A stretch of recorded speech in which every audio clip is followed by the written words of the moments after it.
Hello दोस्तों, नमस्कार। मैं नंदू सिंह, आप सभी का स्वागत है वाईफाई समर्पण यूट्यूब चैनल में।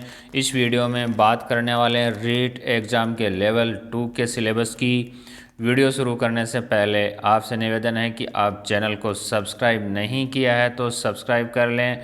साथ ही रीट नोट्स के लिए हमारे टेलीग्राम चैनल को ज्वाइन कर लें, जिसका लिंक डिस्क्रिप्शन में दिया गया है।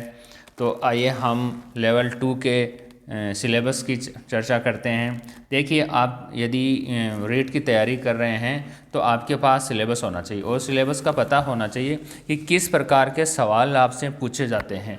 तो यहाँ हम उन सब बिंदुओं पर चर्चा करेंगे, उन पर बात करेंगे कि किस प्रकार के सवाल भी पूछे जाते हैं। देखिए, सबसे पहले यहाँ हम आज जो पढ़ रहे हैं ये है रीट लेवल 2 के लेवल 2 को लेकर के, यानी कक्षा 6 से 8 तक के सिलेबस की बात कर रहे हैं। पाठ्यक्रम है ये जो 2021 रीट भर्ती परीक्षा में सिलेबस होगा।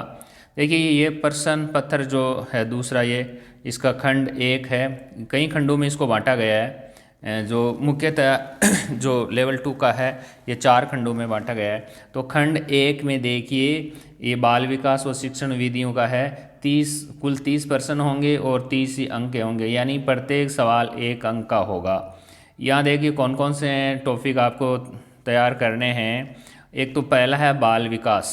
देखिए, बाल विकास में से किस प्रकार के सवाल पूछे जाते हैं ये मैं आपको बता देता हूँ। देखिए, वृद्धि एवं विकास की संकल्पना, विकास के विभिन्न आयाम, सिद्धांत, विकास को प्रभावित करने वाले कारक, विशेष रूप से परिवार एवं विद्यालय के संदर्भ में, अधिगम से उनका संबंध, वंशानुक्रम एवं वातावरण। देखिए, जो लेवल 2 में है बाल विकास में, देखिए यहाँ से जो सवाल है ज़्यादातर आपको 11 वर्ष से लेकर के 14 वर्ष के जो बालक है उनसे संबंधित ज़्यादा पूछे जाएंगे। और यदि आप लेवल 1 की तैयारी कर रहे हैं तो 6 से लेकर के 11 वर्ष के जो बालक है उनको पठन पाठन को लेकर के किस प्रकार की समस्याएं आती है, उनकी क्या विशेषताएं होती है, ये पूछे जाएंगे। जबकि लेवल 2 में 11 से 14 वर्ष का, तो 11 से 14 वर्ष के जो आयु की अवस्था वाले हैं, इसका मतलब लेवल 2 में आपको बाल्यावस्था भी पढ़ना है। बाल्यावस्था के साथ साथ आपको जो प्रारंभिक किशोरावस्था है ये भी पढ़नी है। अब देखिए, यहाँ जो शिक्षा मनोविज्ञान को लेकर के यहाँ पर जो सवाल है, यानी बाल विकास को लेकर के जो सवाल है, ये लेवल 1 और 2 का सेम सिलेबस है। लेवल 1 में भी यही है और लेवल 2 में भी यही है। दोनों स्थान पर बाल विकास और शिक्षण विधियाँ समान है। देखिए, यहाँ पे जो वृद्धि एवं विकास को लेकर के किस प्रकार के सवाल होंगे कि वृद्धि और विकास में एक तो अंतर पूछा जा सकता है। जैसे वृद्धि संकुचित होती है, वृद्धि बाह्य होती है, केवल वृद्धि में शारीरिक पक्ष देखा जाता है, ये कुछ समय पश्चात वृद्धि रुक जाती है, ये परिमाणात्मक होती है। जैसे विकास है, विकास में से कैसे विकास व्यापक होता है, ये इस प्रकार से। अच्छा, ये संपूर्ण पक्ष का परिवर्तन करता है विकास, ये जीवन पर्यंत चलता है विकास, परिमाणात्मक और गुणात्मक दोनों होते हैं। इस प्रकार से यहाँ वृद्धि और विकास का अंतर का सवाल पूछा जा सकता है। दूसरा है विकास के जो सिद्धांत के साथ ये विकास को प्रभावित करने वाले कारक भी ये होंगे, जो वंशानुक्रम और वातावरण है। और विकास की अवस्थाएं भी ध्यान रखना दोस्तों। विकास की अवस्थाओं में जैसे शैशव अवस्था है, ये जन्म से लेकर के 5 या 6 वर्ष तक की होती है। दूसरी बाल्यावस्था है। बाल्यावस्था वेरी वेरी इंपॉर्टेंट करना, ये 5 या 6 वर्ष से लेकर के जो 12 वर्ष तक है।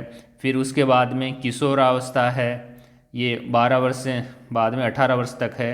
फिर प्रौढ़ावस्था, यानी विकास की चारों अवस्थाएं, जिसमें दूसरी अवस्था और तीसरी अवस्था अति महत्वपूर्ण होगी आपके लिए। फिर यहाँ देखिए, जो हम आगे चर्चा करते हैं व्यक्तिगत विभिन्नताएं। व्यक्तिगत विभिन्नताओं के सवाल, अर्थ, व्यक्तिगत विभिन्नता अर्थ है, प्रकार है, व्यक्तिगत विभिन्नताओं को प्रभावित करने वाले कारक है, इस प्रकार के यहाँ सवाल है।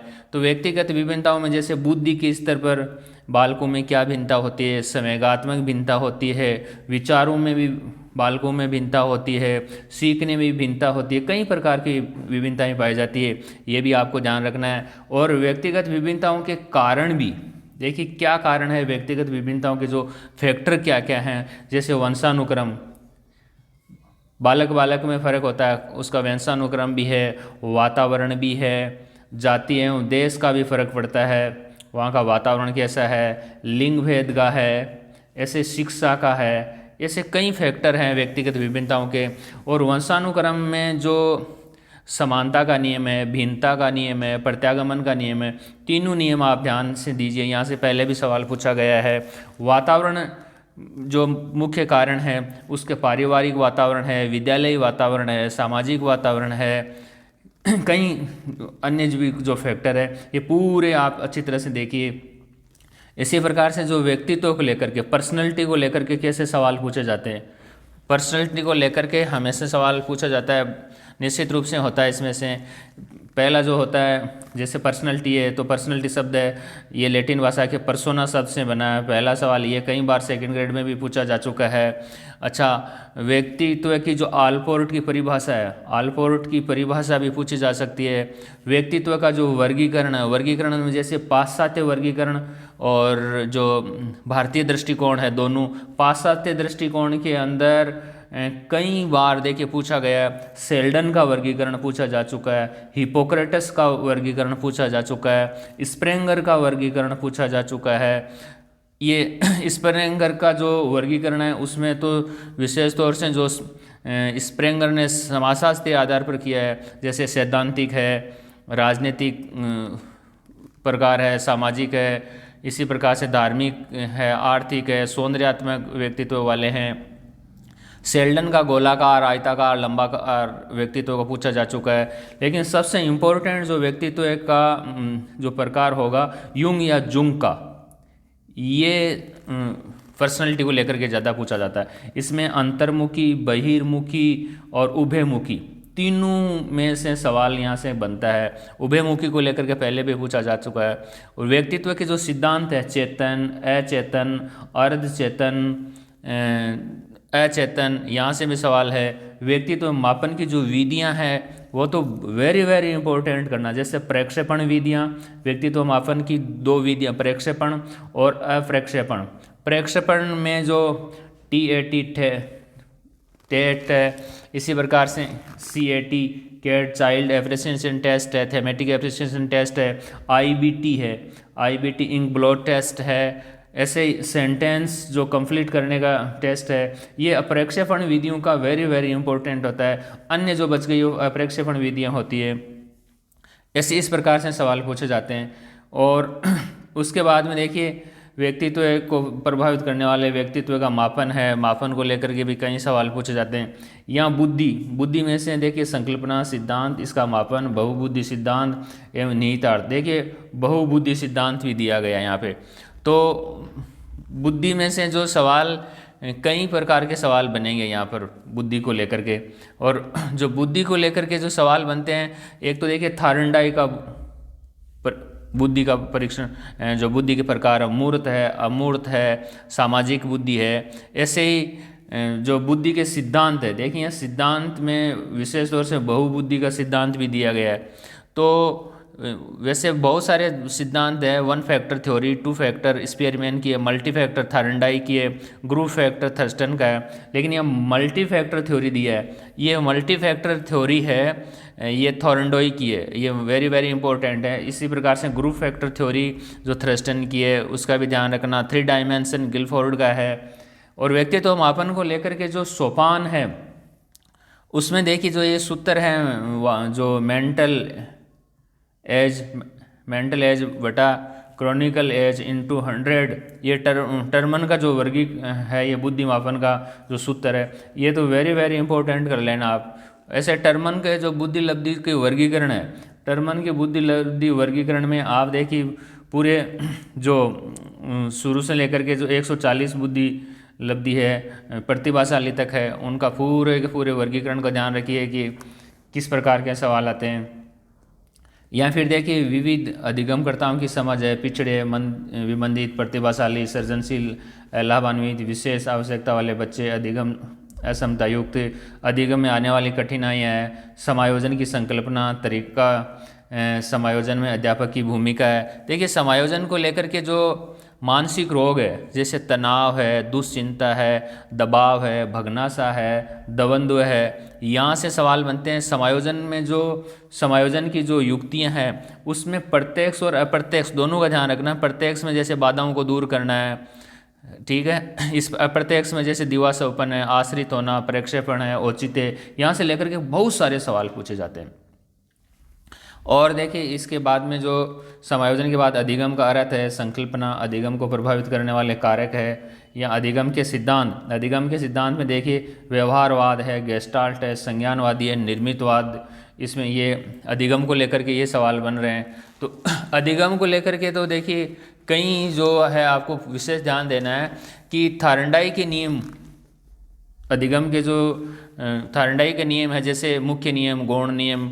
मुख्य नियम में तत्परता, अभ्यास, परिणाम, गौण नियम भी देखना है। ऐसे क्लासिकल जो कंडीशनिंग थ्योरी है पावलो की, जो RS थ्योरी है स्किनर की, गेस्टॉल्ट थ्योरी है जिसे सूझ और अंतर्दृष्टि का सिद्धांत कहते हैं कोहलर का। ऐसे अधिगम को प्रभावित करने वाले कारक है, उनका भी आपको ध्यान देना है। जैसे अधिगम को प्रभावित करने वाले कौन कौन से, देखिए अधिगम को प्रभावित करने वाले कारक में यानी अपन जो सीखते हैं, सीखने को प्रभावित करने वाले कारक में जैसे अभिप्रेरणा है, उचित वातावरण है, रुचि है, अभ्यास है, आयु है, बुद्धि, ये सब सीखने को क्या करते हैं, प्रभावित करते हैं। तो यहाँ इस प्रकार के सवाल बनते हैं। इसके अलावा जो यहाँ देखिए क्या है, व्यवहारवाद को लेकर के। व्यवहारवाद जो वाटसन का है, वाटसन का व्यवहारवाद है। ऐसे ही गेस्टाल्ट थ्योरी है, अभी बात की थी हमने। संज्ञानवादी सिद्धांत जीन पियाजे का, यहाँ से सवाल है। और वेरी वेरी इंपॉर्टेंट करना निर्मितवाद का। निर्मितवाद को लेकर के कंटिन्यू आज तक सवाल पूछा जा रहा है। जो 2004-05 में जो भर्ती हुई थी उससे लेकर के कंटिन्यू टीचर भर्ती में निर्मितवाद का आता है। निर्मितवाद में जेरोम ब्रूनर का सिद्धांत है, आप वहाँ पढ़ोगे उसके सिद्धांत को लेकर के। तो निर्मितवाद वेरी वेरी इंपॉर्टेंट करना आप।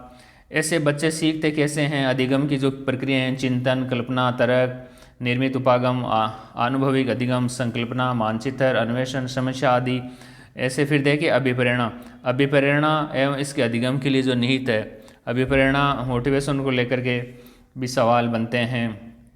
फिर है शिक्षण अधिगम की प्रक्रियाएं हैं, राष्ट्रीय पाठ्यचर्या NCF 2005।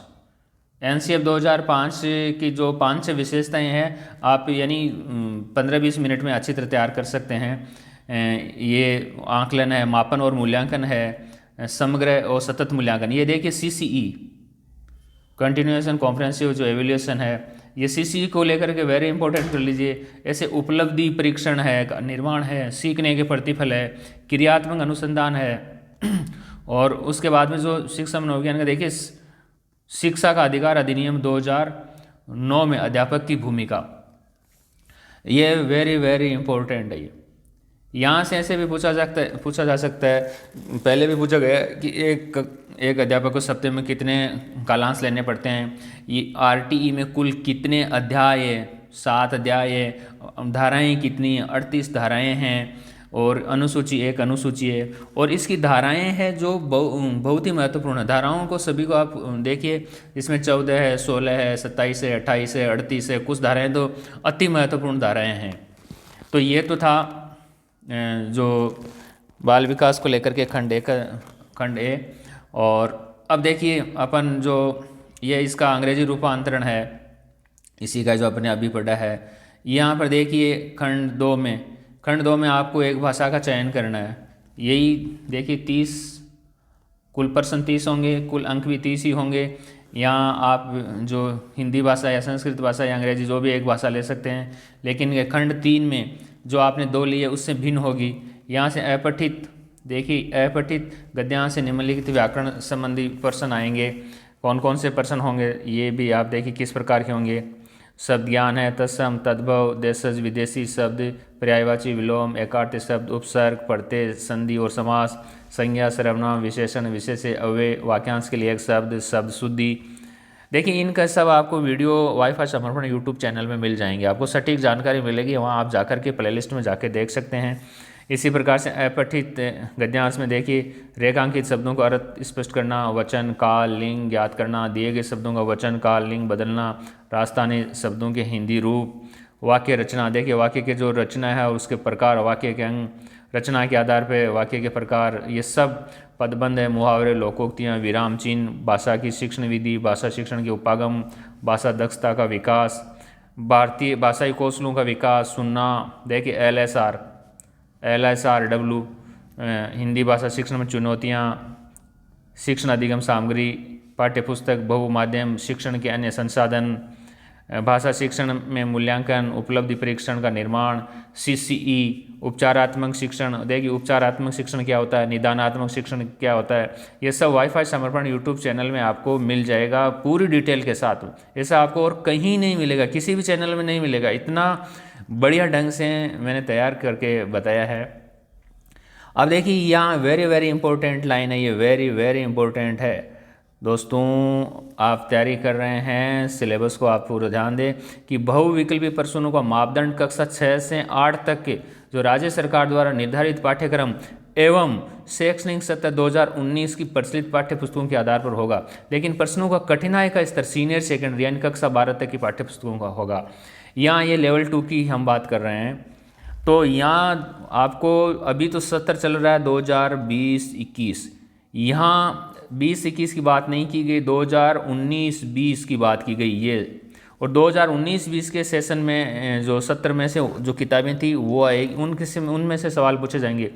दोस्तों यहाँ एक देखिए लाइन आई है कि एवं कि राज्य सरकार द्वारा निर्धारित पाठ्यक्रम एवं शैक्षणिक सत्र 2019-20, तो यहाँ इस प्रकार का थोड़ा सा अर्थ ये भी निकल सकता है कि जो नई पुस्तकें वर्तमान में उनमें से भी सवाल आ सकता है। लेकिन जो विज्ञप्ति दी गई है दोस्तों, एडवर्टाइजमेंट दिया गया है, उसमें फुल्ली जो एडवर्टाइजमेंट है, विस्तृत विज्ञापन, वहाँ पर एवं शब्द नहीं दिया गया है, वहाँ पर सीधा ही दिया गया है कक्षा 6 से 8 तक के राज्य सरकार द्वारा निर्धारित पाठ्यक्रम शैक्षणिक सत्र 2019-20 की प्रचलित पाठ्य पुस्तकों के आधार पर होगा। तो वहाँ विज्ञप्ति के अनुसार तो यही है, और यहाँ पर भी यही सिद्ध होता है कि 2019-20 में जो किताबें चल रही थी राजस्थान माध्यमिक शिक्षा बोर्ड की, वो उन किताबों का आप अच्छी तरह से अध्ययन करें 2019-20 यानी इस सेशन से पहले वाले की। और वर्तमान में देखिए नई किताबें आ चुकी है, चेंज हो चुकी है, तो पुरानी किताबें आप कहीं से लीजिए, अपने यार दोस्तों से कहीं से, या पुरानी आपको किसी विद्यालय में भी मिल जाएगी। अब आगे देखिए आप, ये दूसरी भाषा के रूप में आप इंग्लिश, यहाँ पर देखिए हिंदी नहीं लेना चाहे तो इंग्लिश भी ले सकते हैं। इंग्लिश में वही 30 क्वेश्चन, वही टोटल मार्क्स 30 है, वही देखिए अनसीन पैसेज वगैरह ये पूरे सब कुछ दे रखे हैं। अनसीन प्रोज पैसेज है, फ्रेमिंग क्वेश्चन के लेकर के, प्रिंसिपल ऑफ टीचिंग को लेकर के, ये डेवलपमेंट और लैंग्वेज स्किल वही देखिए, कॉन्टिन्यूस एंड कॉम्प्रिहेंसिव एवल्यूशन वही CCE है, वहाँ हिंदी में देखा था। ये देखिए अंग्रेजी ले सकते हैं, यदि आप अंग्रेजी नहीं लेना चाहे तो हिंदी अंग्रेजी नहीं लेना चाहे तो आप संस्कृत भाषा भी ले सकते हैं। संस्कृत भाषा में से देखिए वही सवाल कितने गए, वही 30% होंगे, 30 अंकों के होंगे। यहाँ देखिए इस प्रकार से इनमें से सवाल पूछे जाएंगे संस्कृत भाषा। अभी खंड हम दोस्तों खंड 2 ही पढ़ रहे हैं, तो संस्कृत ले सकते हैं, हिंदी अंग्रेजी संस्कृत में से किसी एक भाषा को ले सकते हैं। यहाँ देखिए लकार को लेकर के, यहाँ 5 लकार दिए गए, लकार 10 होते हैं दोस्तों, लेकिन लकार 5 ही दिए गए हैं, तो 5 लकार याद करें आप, 10 लकारों के चक्कर में न पड़े कहीं भी। यहाँ देखिए अपठित गद्यांश, धातुरूप, कारक, विभक्ति, संधि, सर्वनाम, यानी करीब अपन कह सकते हैं कि पूरी व्याकरण का आप अध्ययन करते हैं तो अच्छा रहेगा, क्योंकि शुद्ध में आपको यदि कारक है सब कुछ आएगा, तभी आप कारक संबंधी, समाज संबंधी अशुद्धियों का भी पता लगाएंगे। और यहाँ पर भी देखिए वही कक्षा 6 से 8 तक की राज्य सरकार द्वारा निर्धारित पाठ्यक्रम शैक्षणिक सत्र 2019-20 में जो प्रचलित पाठ्य पुस्तकें थी उनका आप अध्ययन करें। वहाँ प्रत्येक पाठ के अंत में व्याकरणात्मक सवाल होते हैं, वो हल कीजिए आप, सबसे अच्छा रहेगा, उनसे संबंधित ही सवाल पूछे जाएंगे। इसी प्रकार से खंड 2 में आप भी देखिए उर्दू भी ले सकते हैं, ये उर्दू का सिलेबस है। फिर उर्दू नहीं लेना चाहिए तो आप सिंधी भाषा ले सकते हैं, ये सिंधी के वही 30 खंड 2 की हम चर्चा कर रहे हैं। अभी पहले खंड में हमने बाल विकास देखा, दूसरे में हम लैंग्वेज की बात कर रहे हैं। पंजाबी ले सकते हैं, किसी एक भाषा का चयन करना आपको खंड 2 में, किसी एक भाषा का, या गुजराती ले सकते हैं, गुजराती पकड़ अच्छी है तो। अब हम खंड 3 की पर चर्चा करेंगे। खंड 3 में देखिए खंड 2 से भिन्न खंड 3 में आपको भाषा का चयन करना है। यदि वहाँ पर आपने अंग्रेजी या संस्कृत किसी अन्य भाषा का चयन किया तो आप यहाँ वहाँ फिर हिंदी भाषा का चयन नहीं किया खंड 2 में, तो खंड 3 में आप हिंदी भाषा का चयन कर सकते हैं। हिंदी भाषा में देखिए वर्ण विचार, वर्ण विश्लेषण, शब्द ज्ञान, तत्सम, तद्भव, देशज, विदेशी, युक्त शब्द, उपसर्ग, प्रत्यय, संधि, समास, शब्दों को शब्दकोश क्रम में लिखना, शब्दों के मानक रूप लिखना, संज्ञा, सर्वनाम, विशेषण, क्रिया विशेषण, क्रिया, लिंग, वचन, काल। एक अपठित गद्यांश आधार निम्न बिंदुओं पर चर्चा होगी, जिसमें भाव, सौंदर्य, विचार, नाद, शिल्प, जीवन दृष्टि से संबंधित सवाल पूछे जाएंगे। वही 30 अंक के 30 सवाल। ऐसे वाक्य रचना के देख लिए मुहावरे, पदबंध, कारक चिन्ह, अव्यय, विराम, राजस्थानी मुहावरों का अर्थ, प्रयोग, भाषा शिक्षण की विधियाँ, उसके उपागम, भाषाई दक्षता का विकास, वही भाषाई कौशल LSRW, listen, speaking, writing, reading and writing, वही बहुमाध्यम शिक्षण संसाधन। और भाषा शिक्षण में जो मूल्यांकन है वही बोलना, ये देखिए उपलब्धि, समग्र और सतत व्यापक। और वही 6 से कक्षा 8 तक राज्य सरकार जो निर्धारित पाठ्यक्रम है, और 2019-20 की पाठ्यपुस्तकों के आधार पर होगा। इसका भी कठिनाई का स्तर 12वीं तक का होगा, थोड़ा सा जटिल पूछे जाएंगे, कहने का मतलब ये।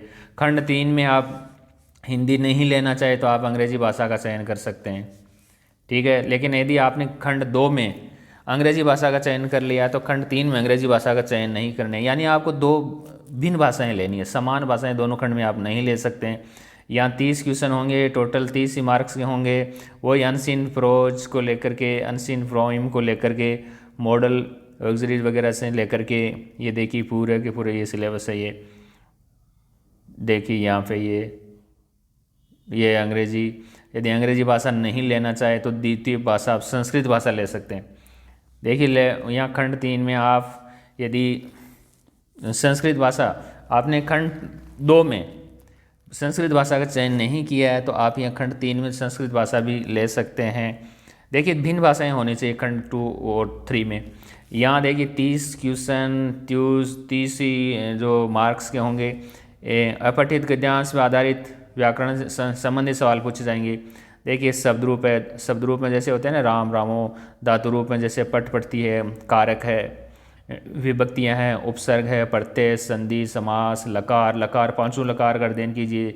सर्वनाम, विशेषण, विशेष विशेषण, लिंग है, संख्या ज्ञानम। देखिए संख्या ज्ञानम 1 2 3 4 5 6 को संस्कृत में कैसे लिखते हैं, ये कंटिन्यूस। समय ज्ञानम, घटिका, चित्रम आदि। अव्यय प्रश्न है। एक अपठित पद्यांश श्लोक, राजस्थानी इतिहास। देखिए ये जो है ना, एक अपठित गद्यांश या श्लोक राजस्थानी से इतिहास, कला, संस्कृति आदि नाम आधारीकृत है। निम्नलिखित बिंदु संबंधी व्याकरण समझा। देखिए यहाँ जो श्लोक आदि होंगे वो कैसे होंगे, राजस्थानी इतिहास, कला और संस्कृति से संबंधित होंगे। तो आप अच्छा रहेगा कि आप 6 से लेकर के 10 तक की जो संस्कृत की किताबें हैं उनका अध्ययन करें, उनके पीछे जो अभ्यास प्रश्न दिए हैं उनका अध्ययन करें। आपकी अच्छी प्रैक्टिस होगी। ऐसे संधि, समास, कारक, प्रत्यय, छंद, देखिए अलंकार छंद भी है। महेश्वर सूत्राणी, महेश्वर सूत्र का मैंने वीडियो फर्स्ट और दोनों ये डाल दिए गए हैं, तो वहाँ आप अच्छी तरह से देख सकते हैं कैसे प्रत्याहार बनाते हैं। आपको बहुत ही अच्छी सटीक जानकारी मिलेगी। ऐसे विशेष विशेषण है, लिंग संबंधी प्रश्न है। फिर देखिए संस्कृत अनुवाद, स्वर, व्यंजन, उच्चारण स्थान के, ये सब है। वाच्य परिवर्तन है। वाच्य परिवर्तन केवल लट लकार का पूछा गया, वर्तमान काल का ही पूछा गया है। आपको वर्तमान काल के अलावा वाच्य परिवर्तन नहीं पढ़ने हैं, केवल लट लकार में थोड़ा ध्यान दीजिए इस चीज़ का। अशुद्धि संशोधन संस्कृत की सूक्तियाँ हैं। देखिए अशुद्धि संशोधन संस्कृत की सूक्तियाँ हैं। संस्कृत भाषा शिक्षण की विधियाँ हैं, सिद्धांत है, रुचि से संबंधित प्रश्न है। वही LSRW, listen, speaking, reading and writing को लेकर के।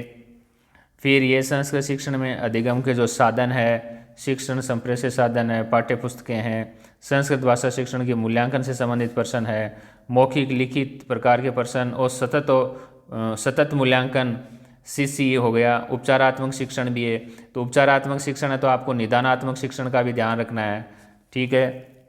जब डायग्नोसिस करोगे तभी तो आप उपचारात्मक शिक्षण करोगे। ऐसे ये इनका भी जो आधार होगा वही कक्षा 6 से 8 तक की पुस्तकें होगा, लेकिन जो कठिनाई का स्तर होगा कक्षा 12 तक का होगा।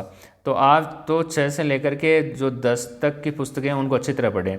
और 11वीं 12वीं में भी जो जहाँ संस्कृत एक वैकल्पिक विषय होता है उन पुस्तकों में भी अच्छा अध्ययन कर सकते हैं, आपको फ़ायदा मिलेगा।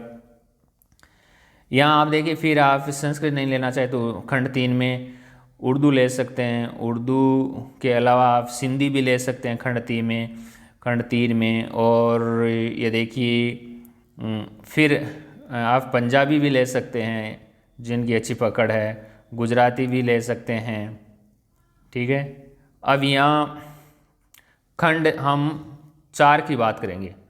खंड चौथा आ गया, ये अपने विषय का होगा।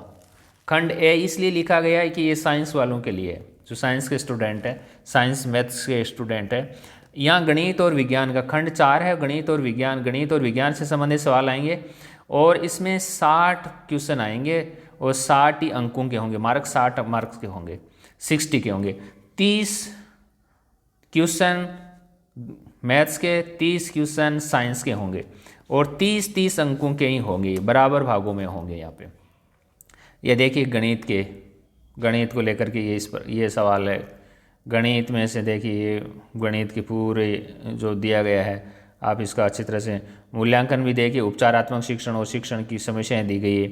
यहाँ ये विज्ञान आपको देखना है। विज्ञान में देखिए सजीव निर्जीव को लेकर के, सूक्ष्म जीवों को लेकर के, सजीव को लेकर के, मानव शरीर पर स्वास्थ्य को लेकर के, रोगों से संबंधित, जंतु प्रजनन एवं किशोरावस्था से संबंधित, यांत्रिकी, ताप, उष्मा, प्रकाश ध्वनि तो देखिए इनमें से सवाल बहुत ज़्यादा पूछे जाते हैं।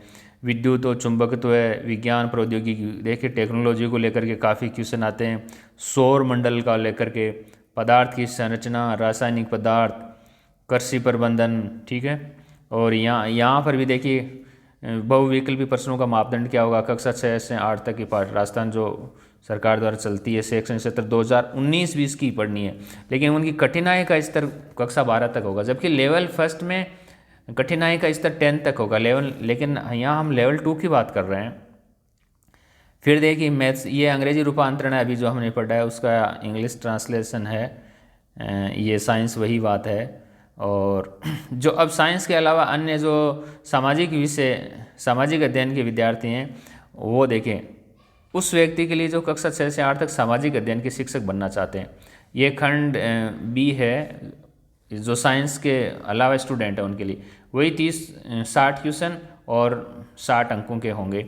सामाजिक में जो लेकर के जो सवाल है, देखिए यहाँ पूरे देखिए वाईफाई समर्पण यूट्यूब चैनल से आप जुड़ जाइए और इस कोचिंग से आप जुड़ जाइए। यहाँ पे पूरे इनको बहुत अच्छी तरह से डिटेल से मैंने पहले भी बताया था, बहुत शानदार रिजल्ट दिया है। भारतीय सभ्यता, संस्कृति एवं समाज, देखिए सिंधु घाटी सभ्यता, वैदिक संस्कृति, जैन बौद्ध धर्म में देखिए ये दोनों में अंतर करके पढ़ना है। महाजनपद काल में 16 के 16 महाजनपद काल का पूरे का राजधानियों को लेकर के पूरा अध्ययन करना है। मौर्य और गुप्त साम्राज्य और गुप्तोत्तर काल में जैसे राजनीति, इतिहास, प्रशासन, मौर्य और गुप्त साम्राज्य में कैसे रहा था, भारतीय संस्कृति प्रति क्या योगदान रहा, ये 600 से 1000 ईस्वी के उत्तर भारत का भी है इसमें। यहाँ फिर देखिए मध्यकाल एवं आधुनिक काल। मध्यकाल में देखिए भक्ति काल, सूफी आंदोलन है, मुगल राजपूत संबंध है, मुगल प्रशासन, भारतीय राज्यों के प्रति ब्रिटिश नीति, 1857 का विद्रोह है, भारतीय अर्थव्यवस्था पर ब्रिटिश प्रभाव, पुनर्जागरण, सामाजिक सुधार आंदोलन। देखिए लगभग ये 19वीं सदी में आंदोलन हुआ था इस प्रकार से। भारतीय राष्ट्रीय आंदोलन 1885 से लेकर के 1947 तक, कांग्रेस की स्थापना से लेकर के देश आज़ाद हुआ तब तक का। ऐसे भारतीय संविधान की बात करें, संविधान एवं लोकतंत्र में भारतीय संविधान के निर्माण और विशेषताएं, ये देखिए संविधान का निर्माण शुरू हुआ था, कौन कौन से एक्ट बने पूरे 1733 का रेगुलेटिंग एक्ट से लेकर के। और ये उद्देशिका, देखिए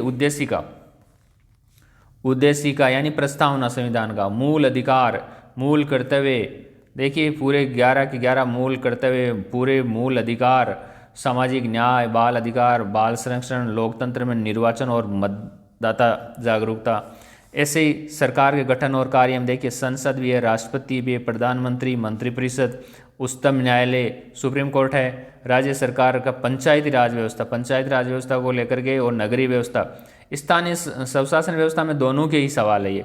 और इसमें 73वां 74वां जो संविधान संशोधन को लेकर के हैं।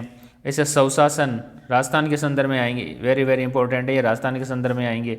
जिला प्रशासन और न्याय व्यवस्था, पृथ्वी एवं हमारा पर्यावरण, अक्षांश रेखाएं, देशांतर रेखाएं, पृथ्वी की गतियाँ, वायुदाब और पवनें, चक्रवात, प्रतिचक्रवात, सूर्य एवं चंद्रग्रहण, पृथ्वी के मुख्य जलवायु कटिबंध, जैवमंडल, पर्यावरणीय समस्याएं एवं समाधान, भारत का भूगोल, भू आकृतिक प्रदेश, जलवायु, प्राकृतिक वनस्पति, वन्य जीवन, बहुउद्देशीय नदी घाटी परियोजनाएं, मिट्टी, कृषि फसलें, उद्योग, खनिज, परिवहन, जनसंख्या को लेकर के देखिए आप, बहुत ही शानदार वीडियो मैंने अपलोड किया, उनमें से एक भी सवाल बाहर नहीं जाएगा, एक भी सवाल। मानव संसाधन, विकास और आर्थिक सामाजिक कार्यक्रम, राजस्थान का भूगोल। अब देखिए ये 3 चैप्टर है पूर्णतया राजस्थान के, 1, 2, 3। इससे पहले हमने अभी देखा है कुछ स्थानीय संस्थान राजस्थान से संबंधित आएगा।